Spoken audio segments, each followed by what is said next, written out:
Hey guys, welcome back to another episode of After 5 Outdoors. Today we're going to be covering and breaking down the 2021 Minnesota waterfowl season. We're going to be talking about the rules, regulations, season dates, all that good stuff. Today we were fortunate enough to have with us Tony Elwell from the Minnesota Department of Natural Resources. Tony is a conservation officer up here in the northwest part of Minnesota. We appreciate you taking your time out to help us out with doing these regulation videos.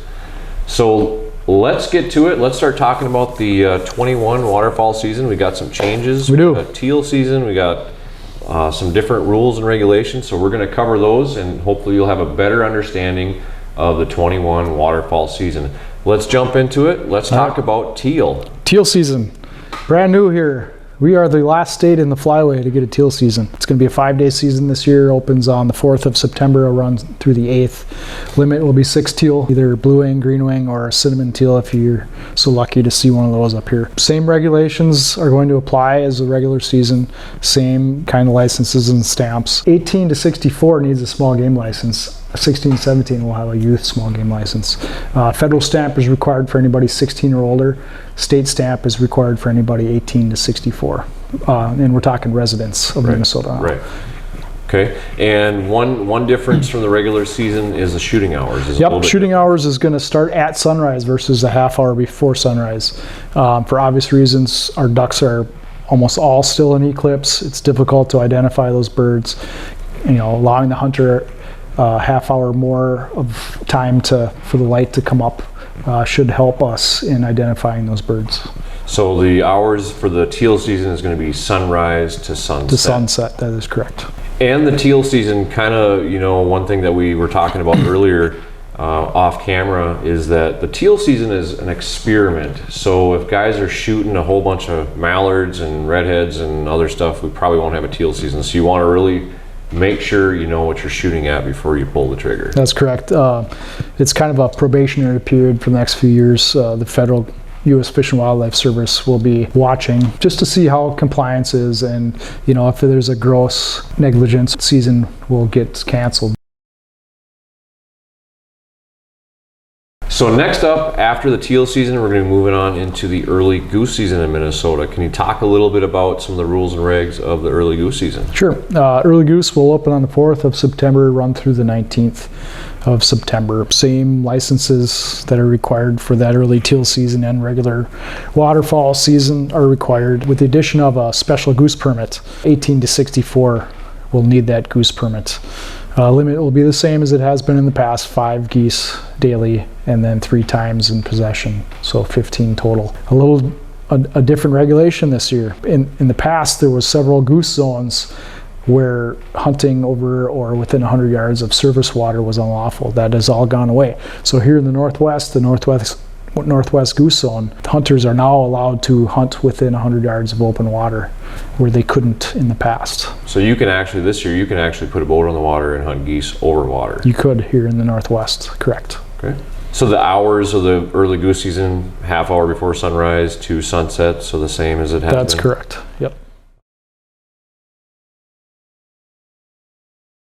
So let's talk about that youth hunting weekend. That is going to fall inside of the early goose season. So there's going to be a couple things that you need to pay attention to about that. So the 11th and the 12th, youth hunters up to age 17 are allowed to take ducks as long as there is a non-hunting adult with them. So it's like you said, it's early goose season. So let's say you're out in the field hunting early geese and you have youth with you, they would not be allowed to take ducks, even though the adult hunters with them wouldn't be taking ducks. So it has to be a non-hunting adult. So that weekend is set aside for our youth to get a first crack at those ducks.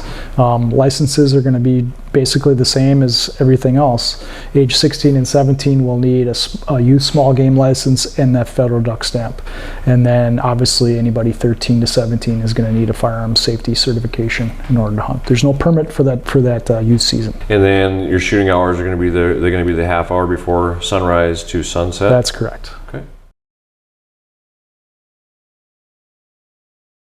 All right, kind of next on the list is the crane season in Minnesota. In certain areas of Minnesota, we have a crane season. Can you talk a little bit about what you need for cranes? Yep. So here in the Northwest, we have a crane season, the only place in the state that allows hunting for cranes. Crane season will open on the 18th of September and run through October 24th. Limit will be 2 daily, and then again the same migratory possession limit of 3 times a daily bag limit.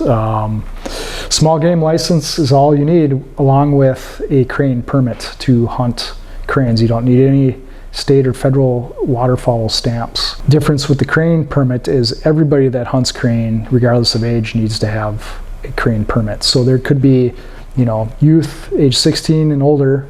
So anybody 16 and older is going to have a small game license and a crane permit, and anybody under 16 will just need that crane permit.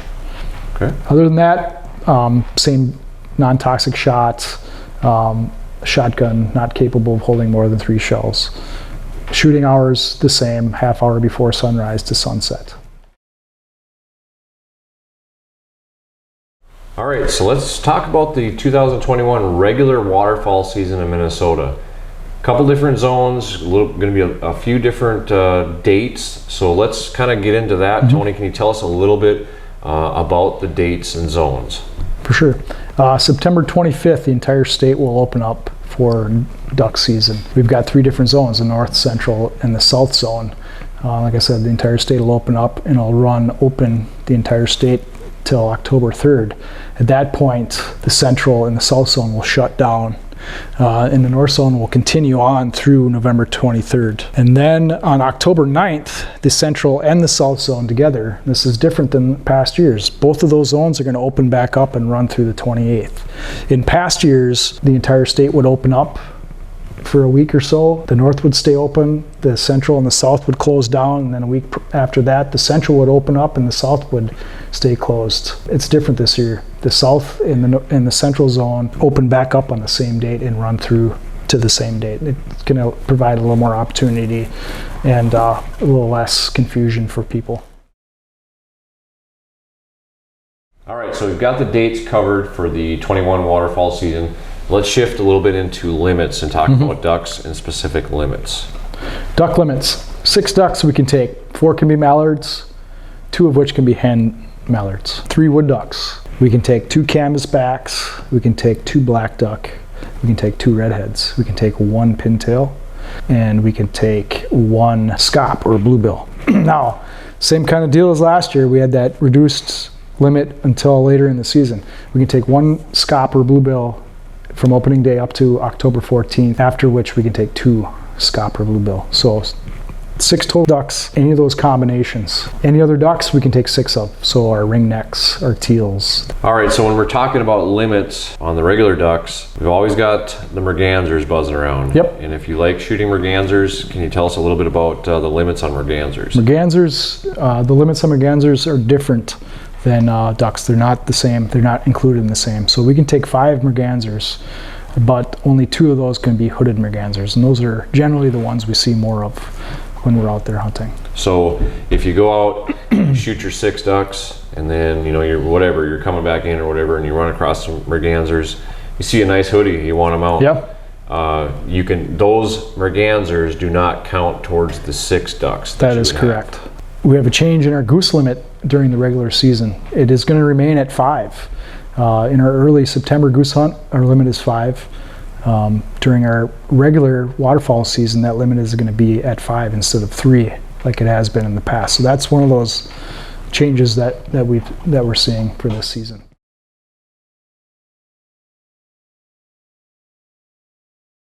So now that we've got the dates down and the zones and all that stuff, limits, let's touch on just some of the general waterfowl regulations. Can you run some of those by us? Sure.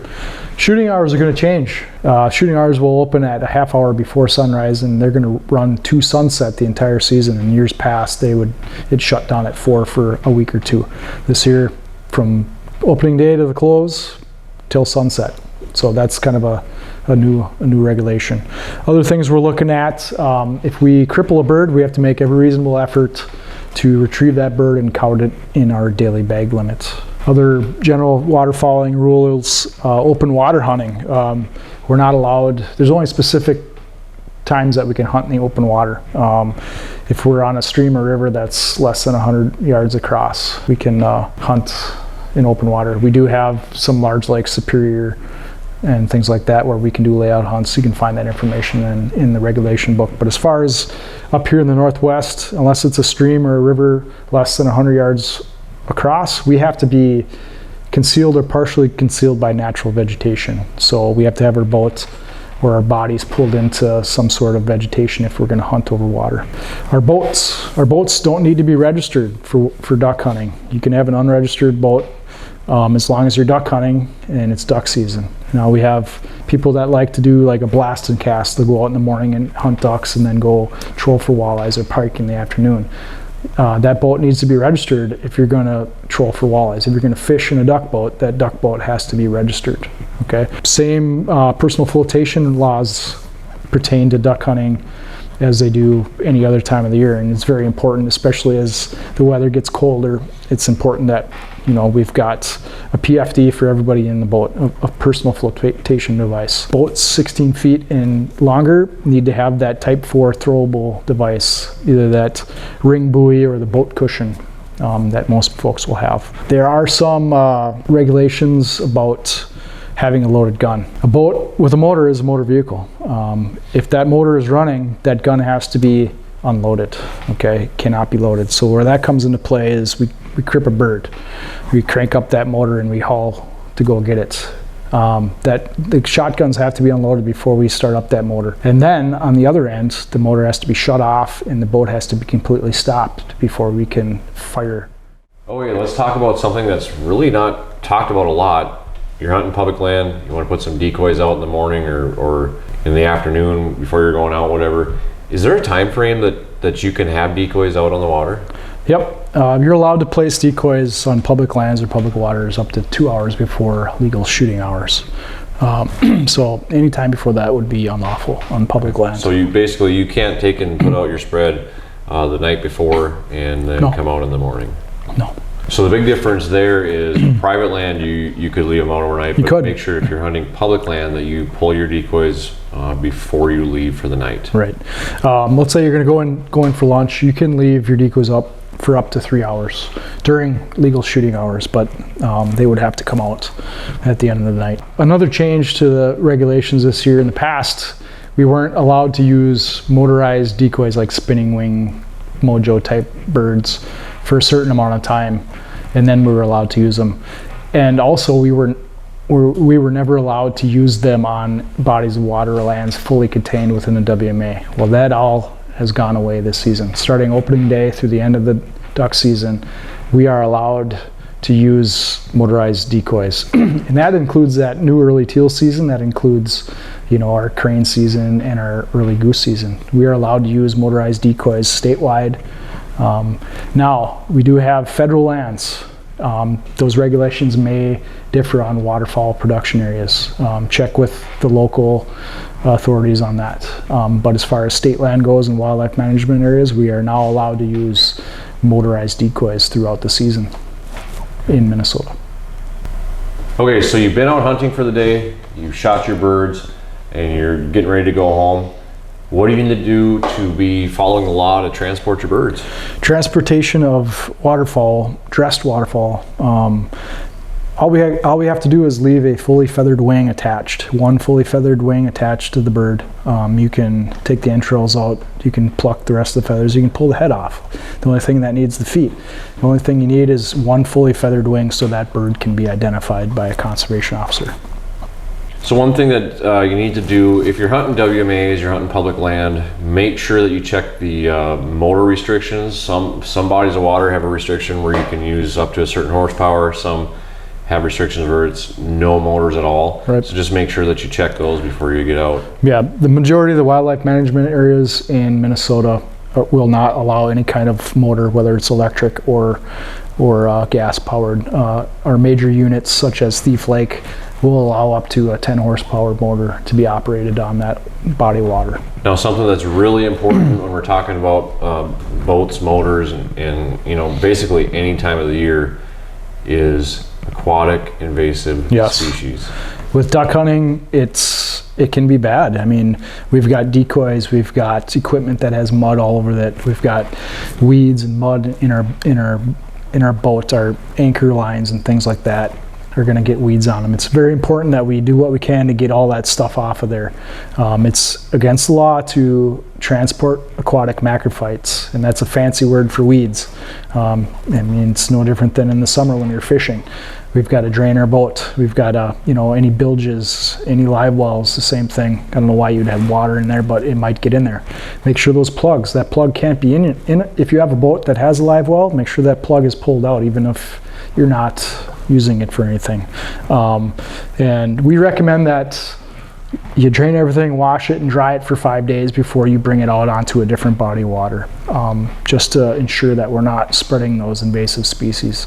It's real easy to do. It doesn't take much to spread, especially, like I said, waterfowlers' equipment gets full of that stuff. So be diligent, do your part. All right, so that's a general breakdown of the rules and regulations. If you have any other questions, you can put them in the comments. You can check out the Hunter's Handbook. There's a DNR website. I'll put that in the link to the description. If you like this video, please hit the thumbs up, leave a comment. And if you're not subscribed to the channel, please subscribe to the channel. Hope you can get out and enjoy God's great outdoors, and we will see you on the next one.